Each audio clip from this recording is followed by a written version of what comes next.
এই গরমে রোজ রোজ তেল মশলাদার খাবার না খেয়ে খুব সহজে তৈরি আর স্বাস্থ্যকর এই রেসিপিটা একবার বানিয়ে দেখতে পারো। অসংখ্য জালিযুক্ত নরম তুলতুলে এই রেসিপিটার সঙ্গে খাওয়ার জন্য বানিয়েছিলাম খুব সহজ একটা চাটনি। নমস্কার বন্ধুরা, আমার আরো একটা নতুন রেসিপিতে তোমাদের সবাইকে স্বাগত জানাই। এই রেসিপিটা বানানোর জন্য নিয়ে নেব 1 বাটি চিড়ে। 1 বাটি পাতলা চিড়ে 3 থেকে 4 বার জল পাল্টে পাল্টে ভালো করে ধুয়ে নিয়েছি। চিড়ের মধ্যে অনেক নোংরা থাকে, তাই জল পাল্টে পাল্টে পরিষ্কার করে ধুয়ে নিতে হবে। এর সঙ্গে নিয়ে নিচ্ছি 2 বাটি সুজি। চিড়েটা আমরা যতটা নেব তার ডবল পরিমাণে সুজিটা নিতে হবে। ওই একই বাটিরই মাপ করে নিয়ে নিচ্ছি 1/2 বাটি দই।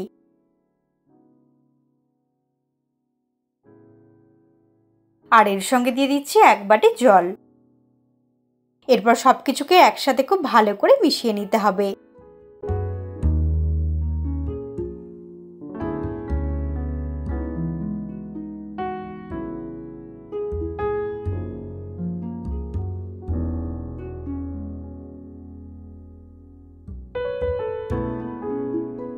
সমস্ত উপকরণগুলোকে খুব ভালো করে মিশিয়ে নিয়ে 8 থেকে 10 মিনিটের জন্য ঢাকা দিয়ে রেখে দেব।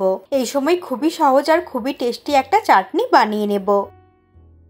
তার জন্য কড়াই গরম করে নিয়ে নিলাম 1 চামচ সাদা তেল। তেলটা ভালো মতো গরম হয়ে গেলে দিয়ে দিলাম 1/2 টিস্পুন গোটা জিরে। জিরেটাকে 15 থেকে 20 সেকেন্ডের মতো ফ্রাই করে নিয়ে দিয়ে দিলাম 1/2 বাটি চীনাবাদাম। বাদামটাকে মিডিয়াম ফ্লেমে 1 মিনিটের মতো একটু ভেজে নিতে হবে।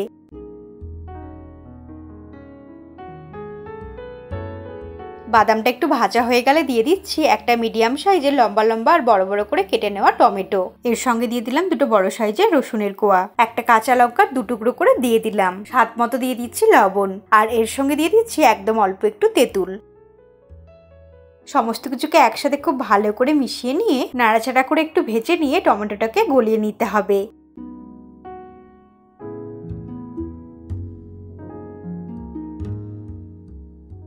সবকিছু একটু ভাজা ভাজা হয়ে গেছে আর টমেটোটাও অনেকটাই নরম হয়ে গেছে। এখন এর মধ্যে দিয়ে দেবো স্বাদ মতো চিনি। যেহেতু ওর মধ্যে টমেটো আর তেঁতুল দেওয়া আছে, তাই চিনিটা কিন্তু অবশ্যই স্বাদ মতো ব্যবহার করতে হবে। আর দিয়ে দিচ্ছি 1/2 কাপ জল।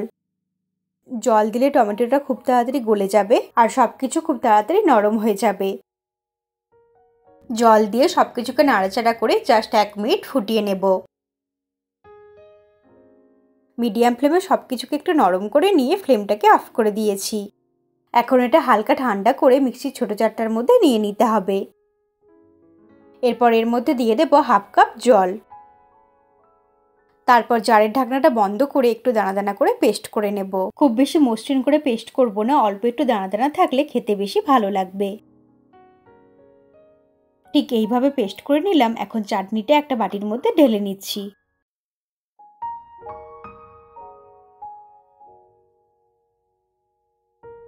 এটা এমনি এমনি খাওয়া যায়, তবে এই চাটনিটা আরো একটু টেস্টি করার জন্য এর মধ্যে একটু সর্ষে আর কারি পাতা অ্যাড করব। তার জন্য একটা তড়কা প্যান নিয়ে নিলাম অল্প একটু তেল। এর মধ্যে দিয়ে দিলাম 1/2 চামচ কালো সর্ষে আর দিয়ে দিলাম কিছুটা কারি পাতা। ফ্লেমটাকে একদম লোতে করে দিয়ে সর্ষে আর কারি পাতাটাকে একটু ভাজা ভাজা করে নিচ্ছি।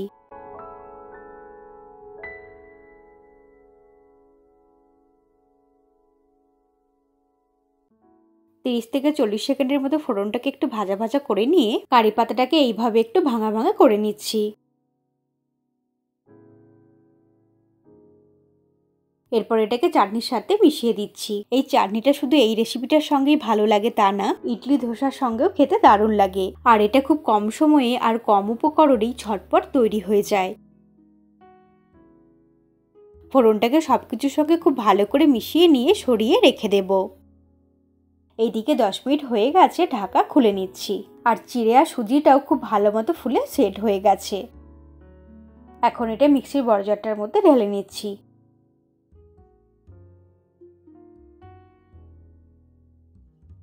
এর মধ্যে দিয়ে দিচ্ছি 1/4 টিস্পুন গোটা জিরে, দিয়ে দিলাম কয়েকটা গোটা গোলমরিচ, একটা কাঁচা লঙ্কা 2 টুকরো করে দিয়ে দিলাম আর দিয়ে দিচ্ছি অল্প একটু আদার পেস্ট। তোমরা চাইলে 1 থেকে 1.5 ইঞ্চির মতো গোটা আদাও ব্যবহার করতে পারো। আর এর সঙ্গে দিয়ে দিলাম 1 কাপ জল। এরপর জারের ঢাকনাটা বন্ধ করে আমরা একটা স্মুথ পেস্ট বানিয়ে নেব। সমস্ত কিছুকে একদম মসৃণ করে ঠিক এইভাবে পেস্ট করে নিলাম। পেস্টটাকে একটা বড় বাটির মধ্যে ঢেলে নিলাম।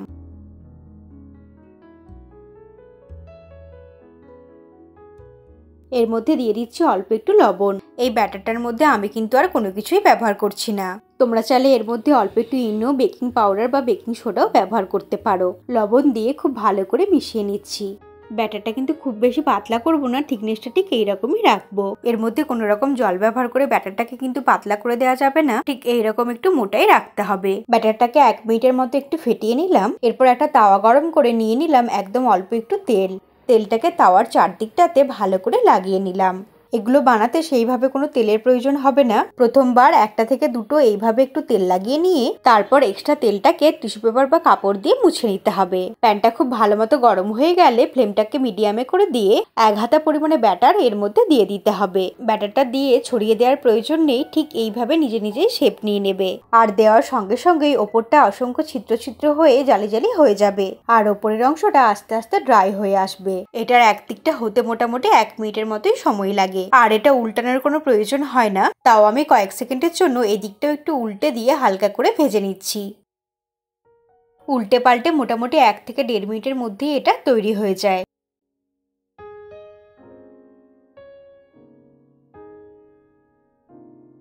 একটা হয়ে গেছে, প্লেটের মধ্যে তুলে নিলাম। বাকিগুলো একইভাবেই বানিয়ে নেব। একইভাবে অল্প একটু তেল দিয়ে তেলটাকে টিস্যু পেপার দিয়ে মুছে নিলাম। তাওয়াটা যেহেতু খুব ভালো মতো গরম হয়ে গেছে তাই এর পরেরগুলো বানানোর জন্য আর কোনো রকম তেলের প্রয়োজন হবে না। আর এই ব্যাটারটা তৈরি করার সময় অবশ্যই কিন্তু চিড়ের পরিমাণটা কম দিতে হবে আর সুজির পরিমাণটা বেশি দিতে হবে। তাহলেই কিন্তু নিচে লেগে যাবে না, তাওয়ার মধ্যে আটকে যাওয়ারও ভয় থাকবে না। আর সবগুলোই ঠিক এইরকম ভাবেই একদম পারফেক্ট হবে। নরম তুলতুলে এই রেসিপিটা তৈরি করতে সেই রকম ভাবে কোনো তেলের প্রয়োজন হয় না। আর বানাতে সময় আর উপকরণ দুটোই খুবই কম লাগে। সকালের ব্রেকফাস্টে, স্কুল বা অফিসের টিফিনে, আবার রাতের ডিনারেও যখন খুশি এটা বানিয়ে নেওয়া যায়। তোমরাও একদিন এইভাবে বাড়িতে বানিও, আর বাড়িতে বানালে অবশ্যই কমেন্ট করে জানিও তোমাদের খেয়ে কেমন লাগলো। আমি আমার চ্যানেলে এইরকম সহজ সহজ রেসিপি দিয়ে থাকি। রেসিপিটা ভালো লাগলে লাইক করে দিও আর চ্যানেলটাকে সাবস্ক্রাইব করে তোমরা আমার পাশেই থেকো। তাহলে এইরকমই টেস্টি টেস্টি খাবারের ভিডিও সবার আগে তোমার কাছেই পৌঁছে যাবে। আমি একটা কেটে তোমাদের দেখাচ্ছি, দেখেই বোঝা যাচ্ছে কতটা নরম তুলতুলে হয়েছে। তোমরা ভালো থেকো আর সুস্থ থেকো। তোমাদের সঙ্গে আবার আমার দেখা হবে নতুন ধরনের কোনো রেসিপির সঙ্গে।